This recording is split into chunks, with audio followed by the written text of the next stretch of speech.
Hello and welcome to the Family Business Show with John Bruns, me, the Family Business Guy. Today I have as a special guest Tsitsi Mutendi from Zimbabwe, from Harare in Zimbabwe. And Tsitsi has a number of businesses. She has dance media that she's had for 11 years and a Montessori School for 5 years that she works with her husband. And she's also a consultant working on governance in family businesses. So welcome, Tsitsi. Hi, John. Thank you for having me. Tsitsi, it's interesting to talk to somebody in Zimbabwe. And I know you've been there most of your life, working with family. You are an owner of some businesses, but your journey has been different. How did you get to where you are today? How did you start in business? So my journey has been an interesting one. It started, I think, right when I was out of high school. I've always wanted to be an entrepreneur. I come from a family of entrepreneurs. Both sets of my grandparents were entrepreneurs, and then my dad himself was an entrepreneur and my mom was an entrepreneur. So it was a situation where I grew up surrounded by entrepreneurs, family businesses. And so growing up, I wanted to start my own family business or I wanted to start a business. At that point in time, I didn't know it was going to be a family business. I just knew that I was going to be an entrepreneur straight out of high school, and I pursued that. My first business was actually in fashion design. I started a fashion label and I ran with that for quite a number of years until I sold it and eventually went into publishing, which 11 years ago took me on a wild journey where I found a lot of myself in publishing, telling other people's stories, and being able to share amazing journeys that other people had. And while I was at that, I became a mom and had kids. And then my interests changed slightly in that I found myself wanting to invest in the education sector in our country and also on the continent. I felt there was a huge gap that I could also jump right into and help the future generations.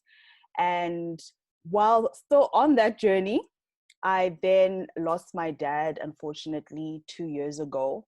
And while wrapping up his estate and also coming to the terms that his family business didn't transcend and become multi-generational, I had to look inside myself and look at my businesses and try to figure out if I wanted them to become multi-generational and what was the pathway to that. So because of that, I ended up helping family businesses with family governance. Okay. If I go back a little bit, you started your first business out of high school. Yes. Did you have further education from high school? Yes. So I did a degree in marketing management. And so right after high school, I started doing my degree while I was working at the same time. So I did it via correspondence. I was the, what can I say? The circle, or the circle that just wouldn't fit in the box. And I've always wanted to follow my own pathway and discover my own journey. So instead of going to university, I decided to do university via correspondence while I was working. And that worked for you. You were able to do that working, also living with the family at home. At this stage, you were still a young girl starting a business, not with your father. It was your own business. So it was something that you were learning about business, but also living inside a family that had different dynamics with your dad's business as well being different outside. Now, my parents divorced when I was 8 years old. So we had a break in the family when I was 8 years old. So I lived with my mom the majority of the time, and I went to stay with my dad here and there. So I grew up with my mom's family, with my mom's business, which she was a medical practitioner, and she had lots of consulting offices, and the same thing with my dad. So they're pretty much medical practitioners who married each other. So when they broke up, each one continued with their practice, and I grew up working in these practices. So when out of high school, I was 19. In Zimbabwe, we finished high school around 19, just out of A level. So around about that time, I remember there was pressure for me to go to university because it was the traditional way. You finish high school, you go to university, and then you find your feet and get a job or join the business or something. So firstly, joining the business wasn't an option because I wasn't really interested in medicine. That was my younger sister. She was more interested in pursuing medicine at the time. And so already I had taken a sharp left turn and said, okay, I'm not going to be going into medicine. I'm not going to follow the family tradition. And then I also took another short left turn when I said, okay, I'm not also going to be going to a traditional university. I'd rather pursue my passion, which is fashion design, and do my degree via correspondence. And so that caused a bit of a shake up in the family because people were like, what are you trying to do? I mean, entrepreneurship, yes, you can try it, but maybe you should get a degree and get a job and then venture into entrepreneurship. Okay. So Yeah. it was, could I say this was a normal upbringing, that you were very comfortable and you felt loved by both your mother and your father? So there was support. And then you started this business, this fashion business. Mm-hmm. How long did you do this business for? Was it a long time? Did you sell it at the end? Was it something that you decided, no, you want to change the direction? So let's do that first. Let's do that a little Okay. bit first. So yes, when I started it out, it started out in one direction where I saw myself like as the next Tommy Hilfiger for Africa. And I followed that for a while. And so at some point it got a bit heavy because also studying and trying to run a business, I realized it was a very hard experience for me. And at some point I almost gave up on that dream and got a full-time job. So that the job lasted, I think, 2-3 years, but inside that calling of wanting to do my own thing and wanting to be my own boss was really what I wanted to do.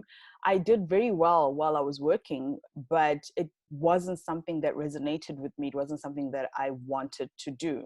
You hadn't So found it wasn't your passion. it wasn't my passion.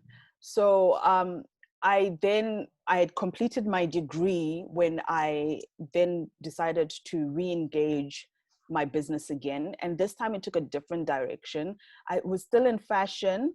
And I fell in love with African print materials, which is the traditional wax materials that are worn primarily in West Africa. And so I wanted to bring a modern twist to them. And during that time, a lot of people were looking more and more at this African Renaissance that was going on and wanted to wear these fabrics in a different way. So I came in right at the right time. And I got a lot of patronage locally, internationally from people who wanted to wear this African print fabric, but in more modern design instead of the traditional way that it had been worn previously. And at some point, it was just after I'd gotten married. It was a very hard experience because trying to juggle everything and then realizing that I've got a business that's all of a sudden growing faster than I could handle. And at some point, after it gotten to the peak of its success, I decided that, okay, I've done this, I've really enjoyed it, but I'm not feeling the satisfaction that I should be getting from it. And by that time, it was now being stocked in one of the biggest chain stores in the country. And I had a manufacturing plant. And so it was really doing well as a business.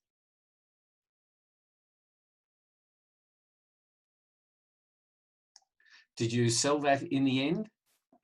Yes. Okay. So the business was sold, and Mm-hmm.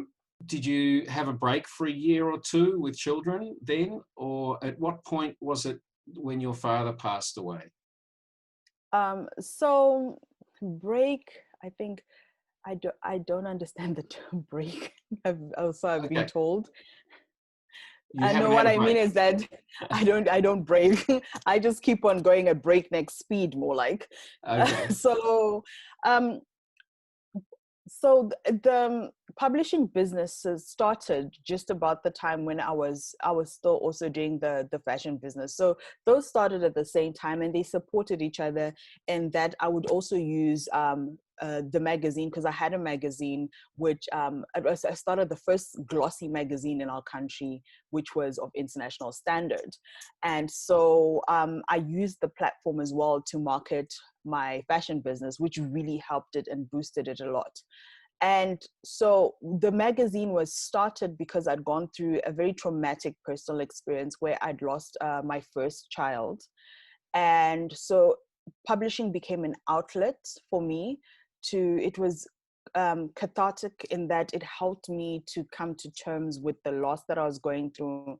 And also it helped me to help others by providing a platform where I could speak about such issues, and also just be a lot more out there and engage the community in ways that I'd never thought I would before.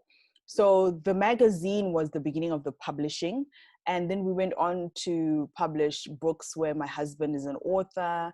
And we also did publishing for other brands and big corporates. And that the publishing company grew organically while I was still doing the fashion company. And so at some point in time, I just felt that I was more focused on the publishing more than the fashion. And so I decided to put all my energy into the publishing. And it made sense because at that point in time, I had my first daughter, and I also had my son in that period. So it became a lot of my attention was being called away. And so I had to choose what was more important to me. okay. Uh, this is really so many different transitions and so many different impacts are coming from different directions and putting pressure on you, and Mhm. you navigating and making a lot of very big choices, life choices through this Mhm. journey. Um, Mhm. at what point did your father pass away, and how did that have an effect upon you? So my father passed away 2 years ago, which is after I'd started the school. Um, and the school was a couple of years old by then. I started the school primarily because of my children. I was very focused on them getting an education that I was comfortable with, that was different from the traditional education I grew up getting. So it's a Montessori school, and I like the Montessori methodology. So while I was doing that, I was focused on the publishing and the Montessori. That's when my dad passed on. He passed on after a long illness.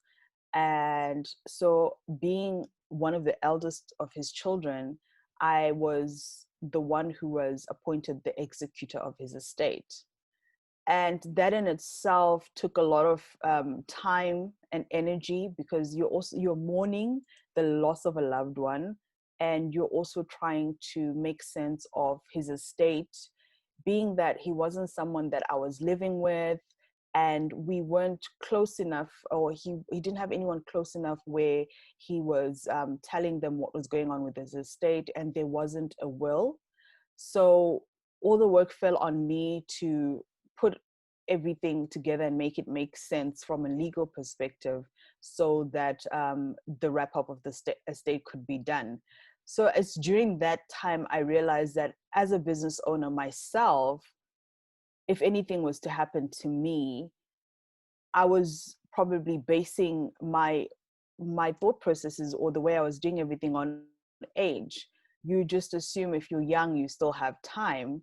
So because of that, this was a jarring experience where I realized, well, no one really has time. And if I start preparing my estate now and start working in a direction or with the thought of longevity in mind, it will be easier for whoever has to step in the same shoes that I had to to then wrap up my estate.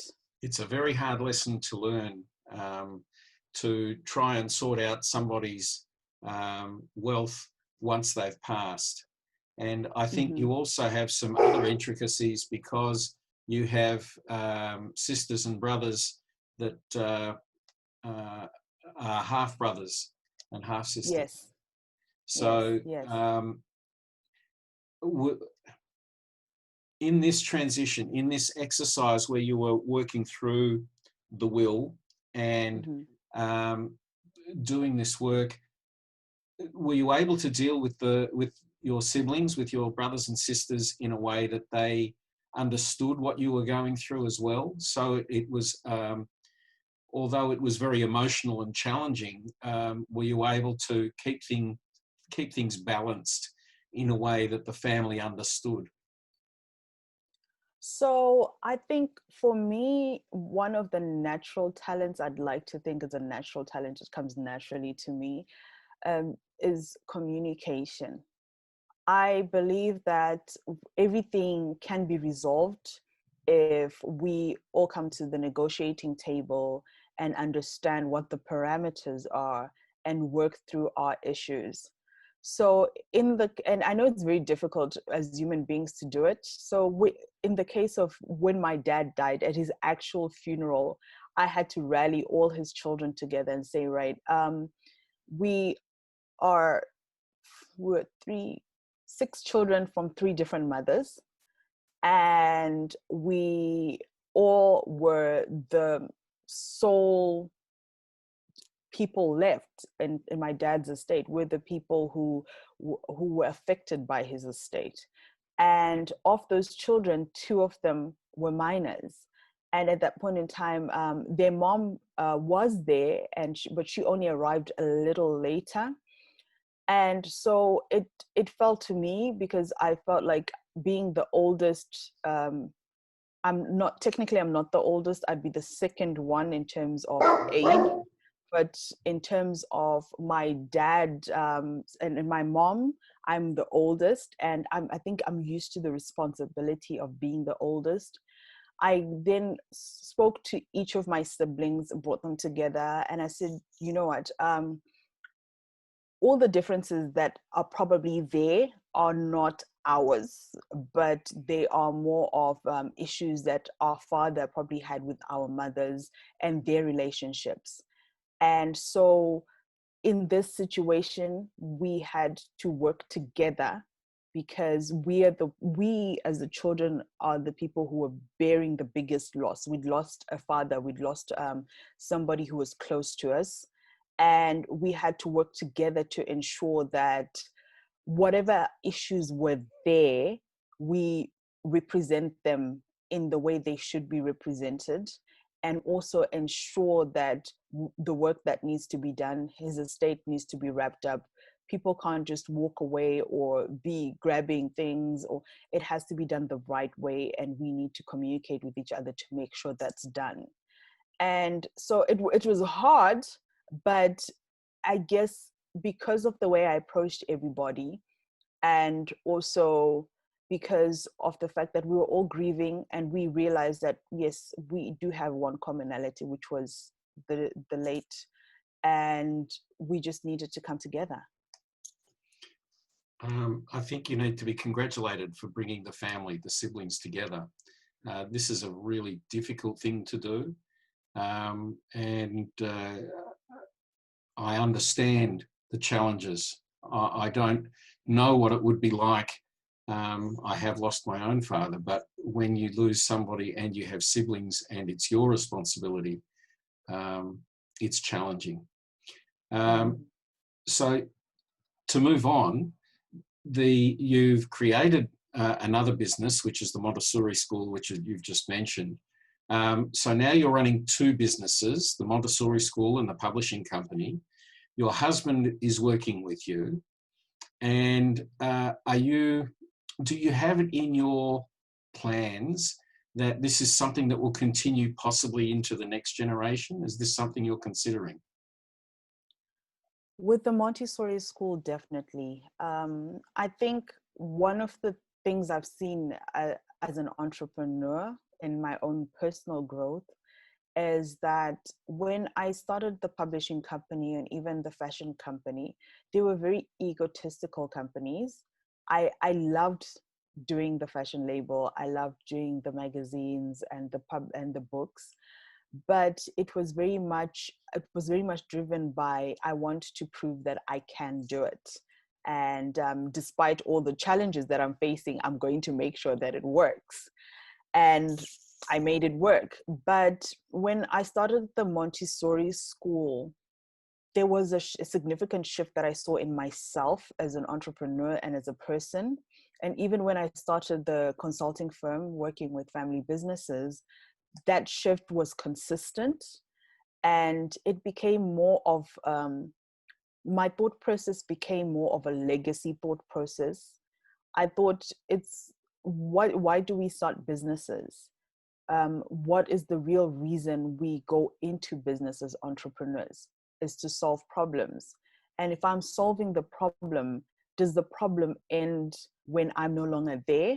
Or is it a problem that I'm providing a solution for that will continuously be able to help the people that I serve, that my business serves?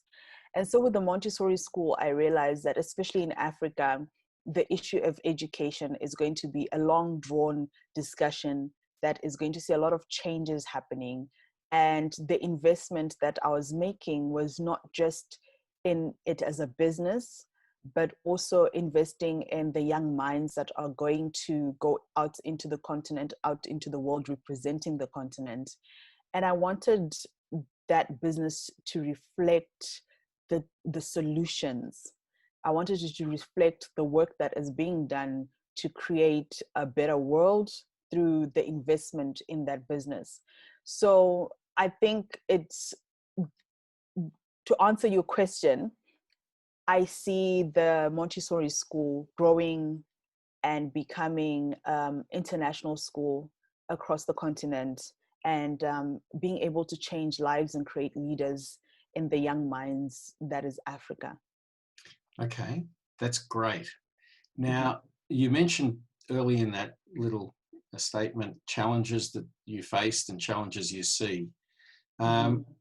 In your experience, what have been some of the biggest challenges, 2 or 3 of the biggest challenges you faced in the family, in the business, to arrive at where you are today?